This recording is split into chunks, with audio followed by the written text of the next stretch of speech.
Je rencontre parfois des gens qui pensent que la vie est facile pour moi parce que je souris, parce que je suis en train de rire, parce que je sens pas avoir des problèmes. Vous savez, j'ai l'habitude de dire la vie est un choix. Tu fais le choix de sourire, soit le choix de sourire, soit le choix d'être triste, soit le choix de pleurer, soit le choix de montrer que ça ne va pas. Ce n'est pas le fait de pleurer devant les gens qui va faire que tu puisses avoir des solutions à tes problèmes. Avant, je pensais que le fait de dire à tout le monde ça ne va pas, ça ne va pas, quand on te demandait comment ça ne va pas, j'ai ceci, j'ai cela. J'ai été comme ça pendant des années, j'ai été comme ça pendant un long moment. Mais j'ai compris que parfois, en fait, pendant que tu es en train de parler, la personne semble compatir. En fait, il y a deux types de personnes dans la vie. Deux ou trois, bref. En tout cas, il y a au moins deux types de personnes dans la vie. Il y a des personnes à qui tu vas raconter tes problèmes, qui vont t'écouter, qui vont compatir avec toi. Mais dès qu'elles vont te quitter, leur problème va reprendre le dessus. Ça ne veut pas dire que ces personnes-là ne compatissent pas avec toi. Ça ne veut pas dire que ces personnes-là ne veulent pas t'aider ou ne peuvent pas t'aider. Mais ça veut simplement dire que elles aussi, elles ont leurs problèmes. Donc, au sortir, quand elles te quittent, leurs problèmes reprennent le dessus et elles commencent à repenser à leurs défis, à leurs challenges. Parce que chacun de nous a ses défis, chacun de nous a ses challenges. C'est pas parce que, par exemple, une personne a de l'argent ou une personne fait ci, fait ça, qu'elle n'a pas de problème. Tout le monde a des problèmes. Chacun à son niveau, mais tout le monde a des problèmes. Après, il y a un autre type de personne qui va faire semblant de compatir. Ça sont les hypocrites. Et ces personnes-là sont plus nombreuses qu'on ne le pense. Elles vont faire semblant de compatir, elles vont faire semblant de pleurer avec toi, de gémir avec toi, de dire ah Yako, vraiment, ah, mais au fond d'elles, elles sont en train de rire, au fond d'elles, elles sont en train de se réjouir, au fond d'elles, elles n'attendaient que ça, au fond d'elles, elles se disent ah, donc elles aussi, elles souffrent comme nous.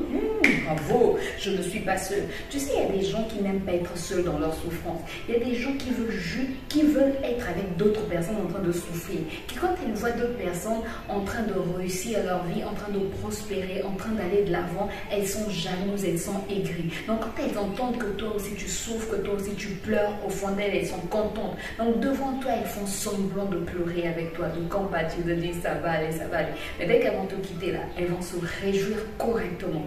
Donc, il faut faire un choix dans la vie. Donc, soit le choix de dire à tout le monde que ça ne va pas, d'être là à te plaindre. Je connais plusieurs personnes qui se plaignent, qui passent leur temps à raconter leurs problèmes.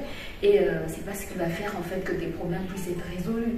Donc, moi, dans la vie, j'ai fait ce choix-là. J'ai fait ce choix de ne plus pleurer devant les gens. J'ai fait le choix de ne plus me lamenter en fait. J'ai fait le choix de ne plus me lamenter devant les gens. Ça ne veut pas dire que je ne me lamente pas. Je me lamente, mais je me lamente devant celui qui m'a créé. Je me lamente devant mon véritable père. Parce que mon véritable père, ce n'est pas mon géniteur. J'ai compris que mon véritable père, celui qui tient ma vie dans le creux de ses mains, celui qui peut changer le cours de ma vie, c'est Dieu. Et donc, si c'est lui qui peut changer le cours de ma vie, et si c'est lui qui m'a envoyé sur la terre, donc j'ai raison d'aller dans sa présence et de dire à Dieu, écoute, Père, là, ça ne va plus. Là, si tu n'agis pas vraiment, mais si tu ne vas pas agir maintenant, parce que Dieu aussi, vous savez, Dieu, parfois, il peut sembler compliqué, il peut sembler bizarre, mais il n'est pas compliqué, il n'est pas bizarre.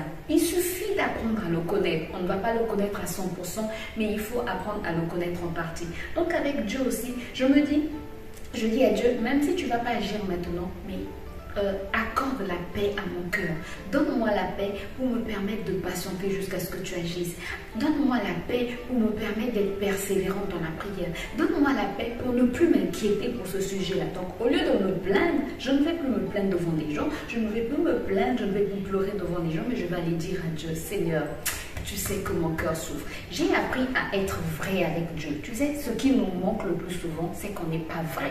On n'est pas vrai avec nous-mêmes déjà. On n'est pas vrai avec Dieu et on n'est pas vrai avec les autres. Sincèrement, si tu fais une introspection, tu vas te rendre compte que même avec toi-même, tu n'es pas vrai. Tu n'es pas vrai dans tes sentiments. Tu n'es pas vrai dans ce que tu ressens vraiment. Parfois, tu dis que ça va alors que tu sais très bien que ça ne va pas. Parfois, tu vas dire à Dieu, je t'aime.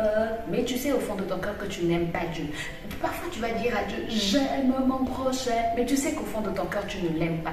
Moi, ce que j'ai appris à faire, c'est d'être vrai devant Dieu. Je ne dis pas que je suis arrivée là où je veux, là où Dieu m'attend, mais je suis sur le chemin. Donc, quand je suis dans la présence de Dieu, si je n'aime pas quelqu'un, c'est un gros mot quand même dire je n'aime pas quelqu'un, mais si je n'apprécie pas quelqu'un, si je me sens mal à l'aise dans la présence de quelqu'un, je vais dire à Dieu, hé Seigneur, tu sais, mon cœur là, ce que la personne m'a fait me fait tellement mal que je n'arrive pas à être dans sa présence. Donc si tu peux vraiment m'aider, je sais que tu le peux et je sais que c'est ce que tu veux. Donc aide-moi à avoir un cœur plein d'amour. Toi qui m'aimes, moi, même quand je pêche, même quand je fais ce qui ne te plaît pas, tu continues à m'aimer. Aide-moi aussi à aimer mon prochain. Moi, c'est comme ça que j'ai appris à aller dans la présence de Dieu, à dire à Dieu, je n'arrive pas à pardonner telle personne, aide-moi à pardonner. Je n'arrive pas à aimer comme toi tu veux, aide-moi à aimer. Je ne me sens pas bien dans cette situation, aide-moi.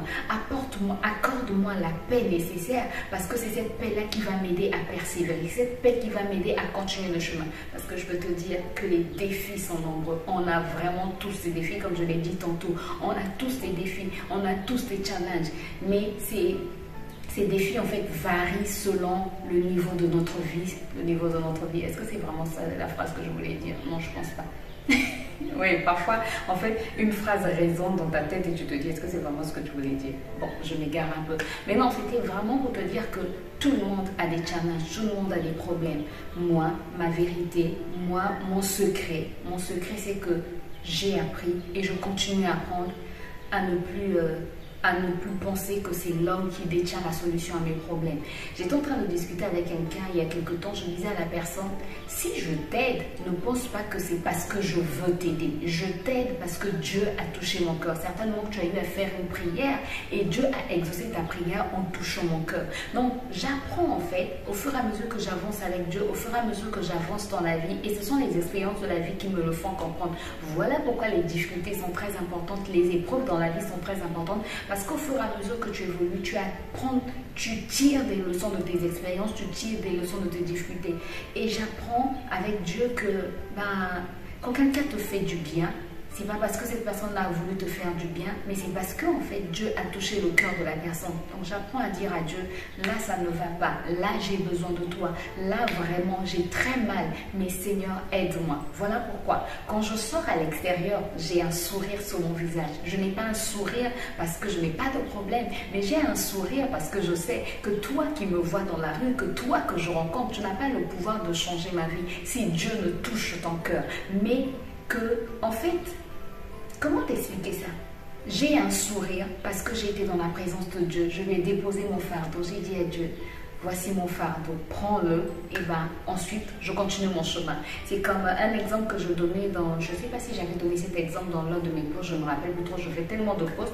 Mais tu sais, il y a quelque chose que j'avais lu et qui est tellement vrai. Quand tu rentres dans un avion, quand tu voyages, quand tu vas à l'étranger, tu as des bagages cabine et des bagages en soute.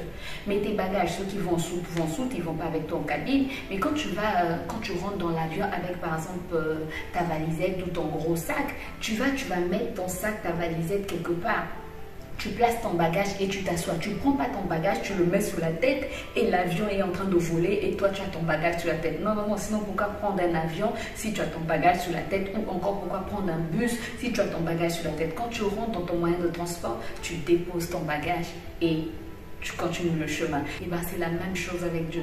Nous sommes sur la terre comme des pèlerins. C'est un voyage.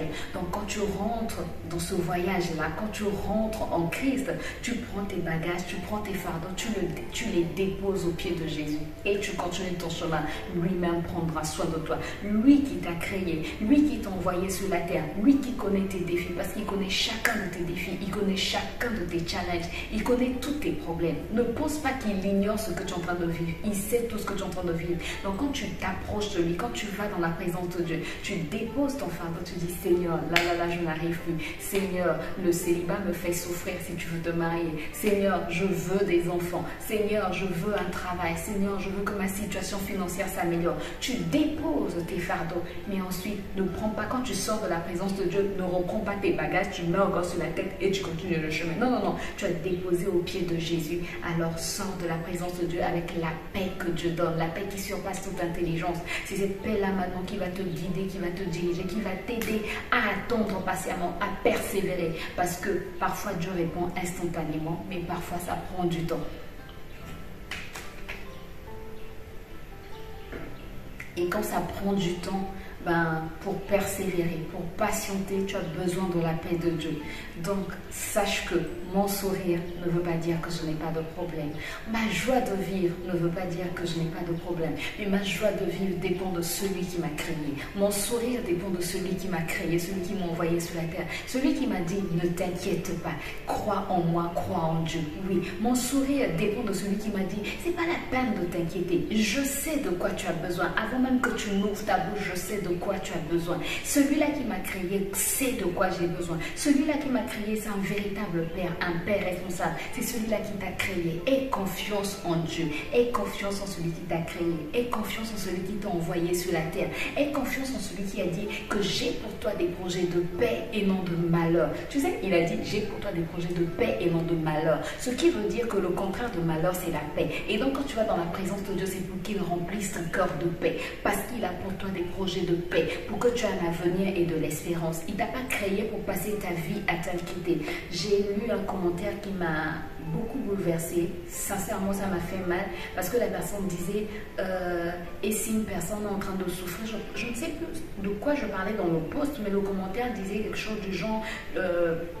pour une personne qui souffre depuis son enfance, qui souffre, est-ce que vraiment Dieu est là? C'est ce que la personne semblait dire. Je ne me rappelle plus exactement de ce que la personne disait. Mais j'ai envie de te dire, la souffrance ne vient pas de Dieu. La souffrance, c'est le diable. Mais la Bible dit que toute chose concourt au bien de ceux qui aiment Dieu. Ça veut dire que même ce que tu es en train de vivre de mal, même quand le diable te tend des pièges, même quand le diable forme des projets comme toi, Dieu va les utiliser pour ton bien. La personne qui te parle a subi beaucoup de choses dans la vie. La personne qui te parle a vécu beaucoup de choses dans la vie. La personne que tu es en train de voir debout aujourd'hui, qui sourit aujourd'hui, qui te fortifie aujourd'hui, qui t'encourage aujourd'hui à persévérer, a vécu beaucoup de choses. Et je pense que je vais continuer à vivre. C'est ça en fait la vie est un combat. Et je pense donc que je vais continuer à vivre encore des choses. Je ne sais pas ce qui m'attend, mais je sais que Dieu sera toujours là. Ce qui me rassure, c'est que Dieu sera toujours là. Ce qui me rassure, c'est que Dieu ne m'abandonnera jamais. Ce qui me rassure, c'est que je sais que Dieu est fidèle. Il est fidèle à sa parole. Et il veille sur sa parole pour l'accomplir. Et comme il a dit qu'il a pour nous des projets de paix, je m'accroche à ça. Je m'accroche à sa parole. Et même si je ne vois pas tout ce que je cherche, même si tout ce que je veux dans la vie ne se réalise pas, pour moi, le plus important, c'est d'être attaché à Dieu. Pour moi, le plus important, c'est d'être avec Dieu, parce que je sais que quand je suis avec Dieu, la victoire est certaine. C'est peut-être pas la victoire à laquelle moi je m'attends, mais c'est la victoire à laquelle Dieu s'attend pour moi. Le meilleur, Dieu a le meilleur pour moi. Et ce meilleur-là, c'est pas forcément ce que moi je veux, mais le meilleur qu'il a pour moi, c'est ce qui sera bon pour moi. Parce que parfois, on demande des choses qu'on pense être bonnes pour nous, mais qui ne le sont pas vraiment. Alors, attendons-nous réellement à Dieu, attendons-nous réellement à ses projets de paix, parce que ces projets de paix, c'est ce qui est meilleur pour nous. Ce qu'il a prévu pour nous, c'est ce qui est bon pour nous. Et je crois fermement que Dieu ne nous abandonnera pas si nous restons attachés à lui. Sincèrement, je viens encourager quelqu'un qui vit des moments difficiles. Ne baisse pas les bras, n'abandonne pas. Et surtout, arrête de te confier aux hommes. L'homme, aujourd'hui, peut t'écouter. Aujourd'hui, peut te dire ça va aller. Demain, il t'abandonne. Accroche-toi à Dieu, parce que lui, il ne t'abandonnera jamais, parce que lui, il sera toujours là, lui, il va toujours te tenir par la main. Si tu ne lâches pas sa main, lui, il va toujours tenir sa main, ta main plutôt. Mais si tu lâches sa main, c'est à ce moment-là que tu te dis, mais où est Dieu? Pourquoi Dieu m'a abandonné? C'est parce que c'est toi qui l'as abandonné. Dieu ne nous abandonne jamais. Dieu est toujours là à nos côtés. Dieu veut que pendant tout ce parcours que nous passons sur la terre, que nous soyons avec lui. Mais c'est nous qui l'abandonnons par notre manière d'agir, par notre manière de penser, par notre manière de faire, nous abandonnons Dieu. Mais je t'assure, accroche-toi à Dieu et tu verras qu'il fera de grandes choses dans ta vie. Arrête de te confier aux hommes. Je ne le répéterai jamais assez. Arrête de te plaindre. Les hommes vont t'écouter, ils vont te critiquer ou encore ils ont leur propre challenge. Mais Dieu qui t'a créé, qui est un Père responsable, il ne veut que ton bien. Alors va pleurer dans la présence de Dieu, va gémir dans la présence de Dieu, va te plaindre dans la présence de Dieu. Et Dieu va remplir ton cœur de paix. Et quand tu vas sortir de là, tu auras un grand sourire. Que Dieu te bénisse.